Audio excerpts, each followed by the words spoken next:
নবীজি একটা হাদিসে বলেছেন যে দুটো তরল পদার্থ আছে, এই দুটো যার সৌভাগ্য নসিব হয়েছে ইনশাআল্লাহ সে জাহান্নামে যাবে না।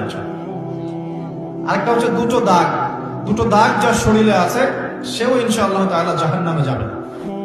এক নাম্বার দুটো তরল কি? একটা হচ্ছে গায়ের রক্ত। যে ব্যক্তি আল্লাহ পাকের দ্বীনের জন্য রক্ত দিয়েছে, আল্লাহ পাকের দ্বীনের জন্য, দুনিয়ার জন্য না, আল্লাহর দ্বীন প্রতিষ্ঠার জন্য যে সংগ্রাম করেছে, রক্ত ঝরেছে, এই যে রক্তের ফোঁটা মাটিতে পড়ার আগেই তার সমস্ত গুনাহ মাফ করে দেওয়া। যেমন উহুদের যুদ্ধে সাহাবীরা যুদ্ধ করেছেন না, বদরের যুদ্ধে সাহাবীরা যুদ্ধ করেছেন না, তাদের রক্তের ফোঁটা মাটিতে পড়ার আগেই সমস্ত গুনাহ আল্লাহ মাফ করে দিয়েছে। আরেকটা তরল পদার্থ হচ্ছে অশ্রু, চোখের পানি। এই চোখের পানি যে ব্যক্তি আল্লাহকে স্মরণ করে গোপনে, নীরবে, নিভৃতে আল্লাহকে স্মরণ করে